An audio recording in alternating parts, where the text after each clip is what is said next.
It's your boy, Just Dom, catching the day's latest news. What's going on around the roads? Find out here first at the TCP Newsbreak. Good morning and welcome back to another TCP in the morning TCP Newsbreak. This is Lady L and I have a fantastic Newsbreak interview. I am super excited to be getting this interview from the owner and founder of La Cultura.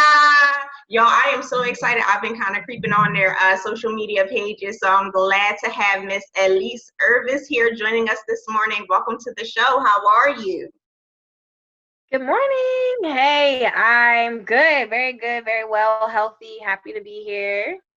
Awesome. So, can you just tell our audience about La Cultura and what you guys do and represent in Harrisburg? For sure. So La Futura is a space. We are a brick and mortar space right now located in Midtown Harrisburg, 2 blocks down from the Broad Street Market. We are a space for us, by us. You know, we often use the hashtag FUBU. So we offer affordable space to artists and small businesses. People can come and rent space, whether you're an individual, a business owner, a budding entrepreneur, or a company looking to emerge your employees into the actual community and culture of Harrisburg. We essentially provide space. That is fantastic. And so you definitely talked about FUBU. Are there event spaces like this that already exist in Harrisburg, or are you really filling a void?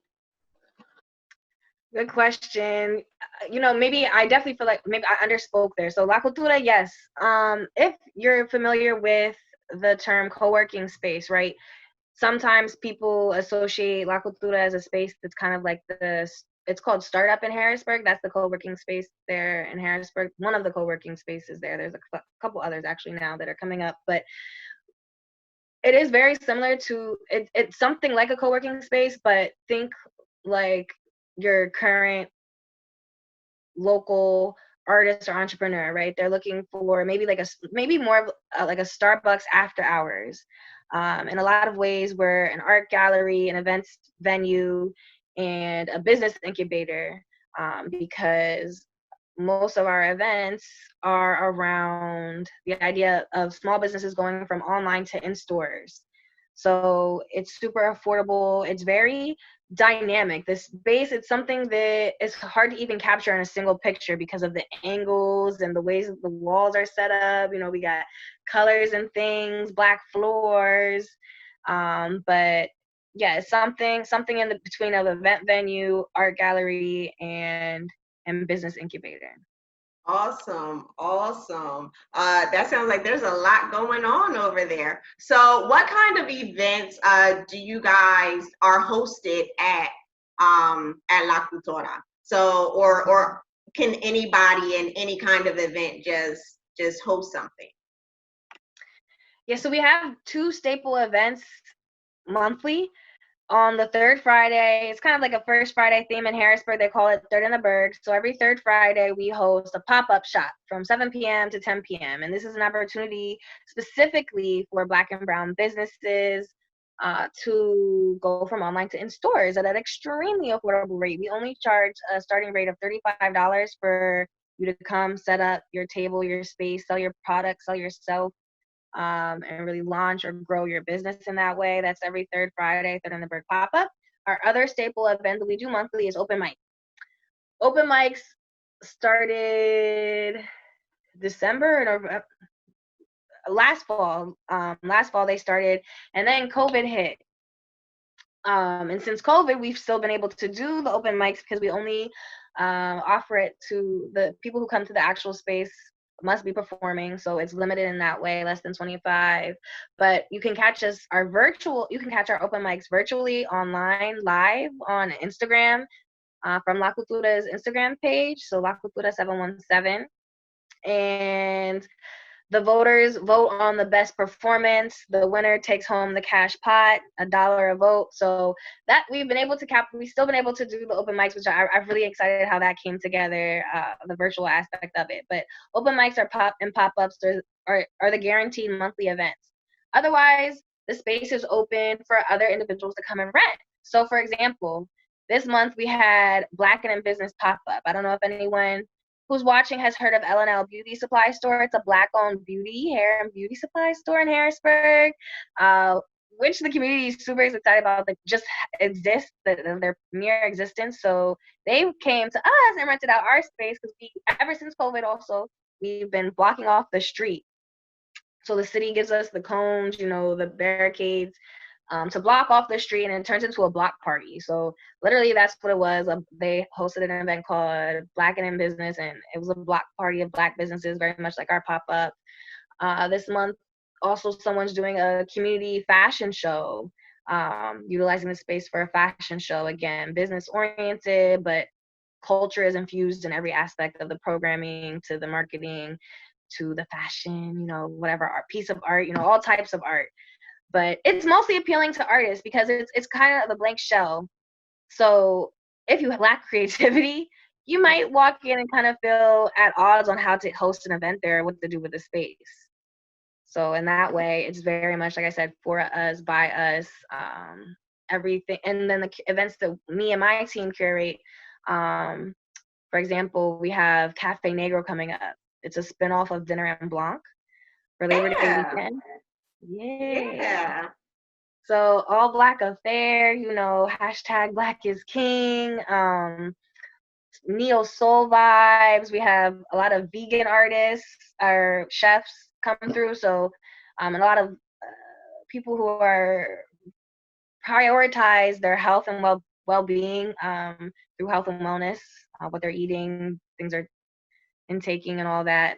So Cafe Negro will have a vegan chef. There's another local Black-owned chef. We use Black-owned businesses for the decorating and the decor and the theme.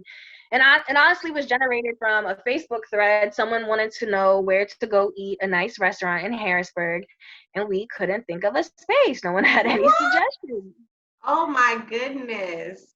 So well, there are a few nice places out here in Lancaster, but I'm looking forward to seeing what you guys have at Cafe Negro and seeing. Yes, I'm trying. Thank you. I definitely want to send people your way as well across that bridge. But that was in vain of that. So a lot of the events we do are in vain of a lack of something else. So for another example, before L&L Beauty Supply Store existed, the Black-owned beauty supply store, we were doing an event called Don't Touch My Hair. And we did a couple series of those events where, again, Black vendors, Black-owned businesses came and sold products that had to do with the health and wellness of skin, hair, mental, external, internal bodies. So a lot of that was specific to our culture and our people. Well, that's awesome. That's awesome. I know that living in, kind of an area where there's not an abundance of people of color, sometimes you kind of run into, well, I need this or I need that. And then people are trying to scramble to find these items. And I know even more specifically, there were issues finding certain items just when COVID had hit. Like just trying to find shea butter was something difficult. So being able to connect with other resources and businesses in the community that can fulfill those needs and that lack, I think that is phenomenal. And I want to say, kudos to you and your team for being a space and providing that opportunity for the businesses and for the customers in the community. Harrisburg has some deep roots in their African American history. So it's awesome to see, you guys come together and us all continue to try to build community and resources among each other. Thank you. Yes, it's fun. I love it. I love doing this type of work. Well, I bet you're really busy, but in keeping up with being busy, can you tell us a little bit about a seat at the table, and a little bit about what that does and what you're hoping to accomplish? Yes. So La Cultura is a newer business. I've been doing La Cultura's existed for about 2 years now. And the larger picture that this kind of was a result of, I came across the physical space of La Cultura, but it really started off with this vision of like taking a seat at the table. I heard that term years ago, and it's always stuck with me. Like, don't wait for someone to pull out your chair. Don't wait to be invited. Some people say, screw the table, we'll build our own table. I can resonate with that. But however, I'm going to take a seat at whichever table I want to sit at, though. And the programming that is associated with the seat at the table is the idea of the programming associated with the seat at the table is an internship program. It's a create your own internship program for whether you're a small business or an entrepreneur looking for an intern, or whether you're Subaru, or, any company, any local Hershey company, people looking for interns. So many times I've gotten the response of, when people question the diversity in hiring practices, we can't find the talent. Like where do we look? How do we find them? And they didn't have the experience. Why are we getting turned down for these higher level positions? I really, a seat at the table is programming to solve that. It's supposed to be a solution to those issues. So we create the internship. We provide the internship capacity for the businesses and corporations that don't have the capacity to manage an intern, to guide an intern, to be a point of contact for an intern. We provide the professional development that should accompany an internship, right? So quarterly, as a cohort, our interns gather for a day of professional development. Part of their curriculum is reading excerpts from Rich Dad, Poor Dad. It's reading Intern Cube, and providing a space for them to share their experience, highs and lows, and to learn and grow from each other. So we do it on a cohort base quarterly, or biannually. Mostly college students is who we've been able to provide the opportunities with, in small businesses. So right now things got held up with COVID. Who knows what school will really look like starting this fall. But we are looking to roll out another cohort, hopefully end of September. Well, that's awesome. Especially since diversity, even in the C-suite, is a big issue. And it's coming out now how companies are finally having these conversations of, diversity in their hiring practices, and not just tokenization. So in creating your own internship program and a seat at the table, I think that is phenomenal, because not only are you giving them opportunity to gain resources and skills and network, but there's also that opportunity for mentorship and long-term relationship building, and even within the community itself. So I think that is fantastic, and it's absolutely needed.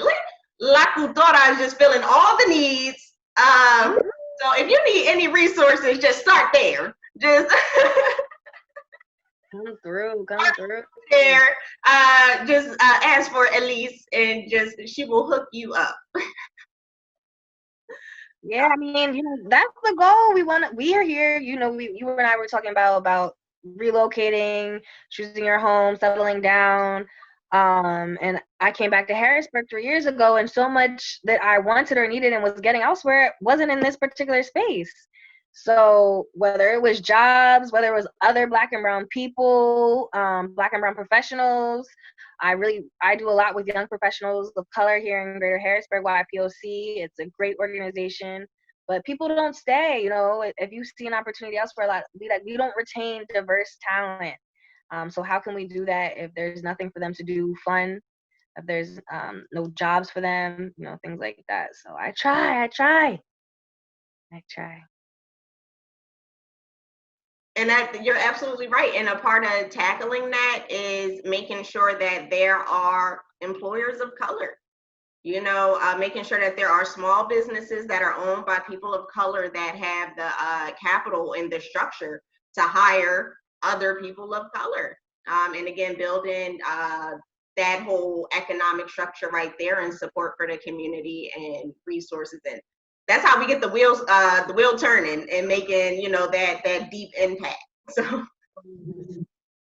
I'm so glad that you're there and that you are taking up that journey and definitely creating a lane for people of color in Harrisburg. I think it is a phenomenal thing that you and your team are doing.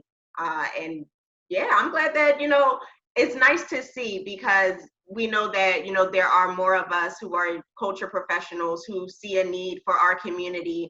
And, you know, we went away, we went to college, we got educated, and now we have come back to build our communities back up. And I love what you're doing. I love it. And even with the young professionals of color, you know, we follow them on social media and we see them out here making change and making connections within the community, and it's phenomenal. So you guys are great. So thank you for being that contact out there in the bird. Always. We're always looking to connect, always looking to plug people together for the good, for the greater good. Well, listen, can you just give our audience a little bit of how they can reach you?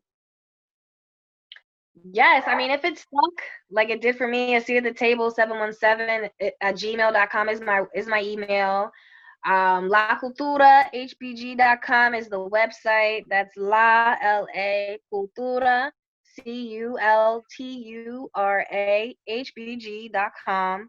To stay up on all of our upcoming events and to book the space. That's where you go if you're a vendor, if you're a small business owner who just started a business, who's launching a new product. You know, seasons are changing, so a lot of people got some new lookbooks coming out. Jump on the website, laculturahbg.com, and sign up for our up-and-coming Third in the Berg in September 17th. It's every third Friday. We want to be as many small business homes as possible. Come sell your stuff to Harrisburg. It's always a good time, always good vibes at La Cultura. Fantastic. All right, guys. Well, that's all I got for you today on the TCP Newsbreak. We're going to pay some bills and stay tuned.